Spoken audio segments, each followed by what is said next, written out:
And the first part of the question. The first part of the question? The first part of the question is the first part of the question is uh, what? How do we know that after death the mind has gone to some other plane of existence? So what exactly happens at death, and how do we know which plane of existence has the mind gone to?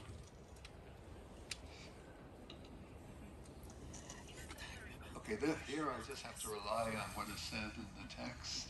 Okay, so when death is about to take place, there's a kind of reviewing of past karmas, and then something will take on the role of generating the rebirth process, of governing the rebirth process. This can be some powerful karma that one has created in the course of one's life. It can be a habitual karma. Sometimes it could be even just a random karma that one has created that comes to the surface. And that karma will govern the rebirth process.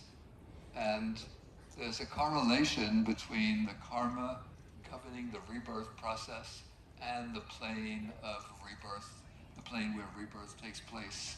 So the general rule is that unwholesome karma, if unwholesome karma governs the rebirth process, then it will lead to a rebirth in a lower plane of existence, in the plane, in the dugati or plane of misery. If a wholesome karma governs the rebirth process, then it will bring rebirth in one of the good destinations back into the human plane or one of the heavenly realms. If a person regularly attains the jhanas and still maintains the jhana up to the time of death, then the person will be reborn in the Brahma world, the realms that correspond to the jhanas.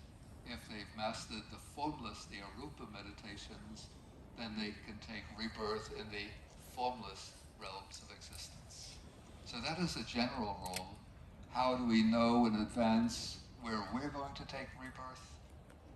Generally, we don't know in advance, which is why it's important for us to avoid unwholesome activities and to try to establish, to develop a strong, powerful, wholesome mind, which is best done through a meditation practice. And once one of our friends or relatives passes away, can we know where they take rebirth? If one has developed the supernormal power, this abhinya, of being able to see